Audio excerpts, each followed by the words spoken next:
ඉතින් දවසම සුබ වෙන්න කියලා හදවතින්ම ප්‍රාර්ථනා කරනවා. අද අපි යන්න හදන්නේ ඩොග් ෂෝ එකට. මේ ඉන්නේ අපේ ඉන්ඩෝ එයා රොට්වයිලර් වර්ගයේ මලු පැටියෙක්. ඉතින් අපි මෙයාවයි අපේ අනිත් යාළුවා ජෝර්ජ්වයි. ඉතින් එයා ලැබ්‍රඩෝර් වර්ගයේ කෙනෙක්. ඔය දෙන්න එකතු කරගෙන තමයි අපි ඩොග් ෂෝ එකට යන්නේ. ඉතින් බලන්න ඔයා හරිය ආසාවෙන් වාහනයට නගින හැටි. කොච්චර ලොකු ට්‍රේනින් එකක් එයාට දීලා ඇවිදලා මේ වගේ වාහනයට නගින්න නෑ. එයා ඇත්තටම හරිම ආසයි වාහනවල ඇවිදින්න. ඉන්න ගහනම් විස්තර කියන්නේ අද අපි යන්නේ ඩොග් ෂෝ එකට. ඒක CKC එකෙන් තමයි පවත්වන්නේ. ඒ කියන්නේ සිලෝන් කැනල් ක්ලබ් එකේ. ඉතින් ඒක තියෙන්නේ මරදානේ එක්සෙල් වර්ල්ඩ් එකේ. මෙහෙ ඉඳලා අපි පැය දෙකක වගේ දුරක් යන්න ඕනේ. ඉතින් අපි හරිය ආසාවෙන් තමයි යන්නේ. බලන්න. ඉතින් හරිය ආසයි වාහනවල යන්න ඕනේ. ඉස්සරහ සීට් එකේ ඉඳගෙන මැඩම් මගේ යන්න පුළුවන් නෑ. යාරත් මම හරිය ආසයි වාහනවල යන්න. හිනාවෙන් තේරෙන්නේ නේද? ලොකු බරුවක් තමයි කියන්නේ. ඉතින් මාත් අහගෙන යනවා ඉතින්. මේ Google එකේ පාර කියන අක්කට බරුවක් කියන්නේ නැතුව ඉන්න බැරිද? සර් මොනවා කිව්වත් අපච්චිත් එක්ක ගමනක් යනවා කියන්නේ ආයිති වෙනමම දෙයක්. ඇත්තටම මාත් හරිම ආසයි අපච්චිත් එක්ක ඇවිදින්න යන්න. මොකද කාලෙකට පස්සේ ඇවිදින්න යන්නේ.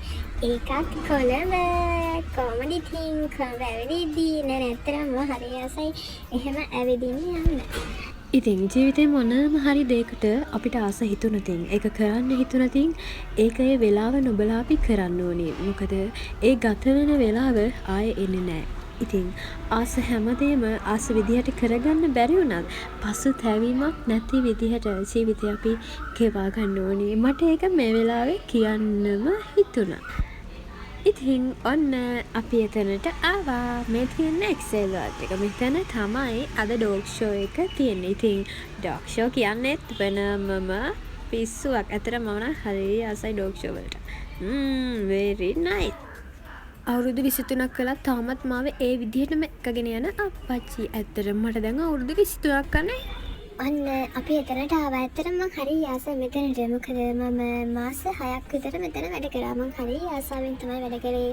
ඉතින් CKC එකෙන් වැඩ කරා කියන්නේ ආයේ ඊළඟට මෙයා තමයි යන්නේ ඉන්නේ. මෙයාගේ නම ජෝර්ජ්. මෙයා ඉතින් ඉම්පෝර්ටඩ්. ඒ කියන්නේ ආනයින්ක බඩු පැටියේ.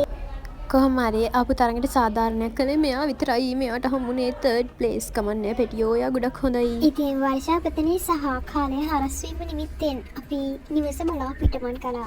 නෑ ඇත්තටම ගොඩක් ආස වුණා. ඒ නිසා තමයි අපි යන්න ආවේ යන්නේ. අවසානයේදී අපි අපේ නව ටෙම්පලට ආවා. මේ බලන්න ජේබී බොන්සෝ කැනල් පෙට් ෂොප් කියලා ගහලා තියෙනවා. ඉතින් ඔයාලගේ සිරතුන් රැක බලා ගන්න තියෙනවා නම් මෙතනට මාර දෙන්නේ. අපි රැක බලා ගන්නවා. බයි බයි.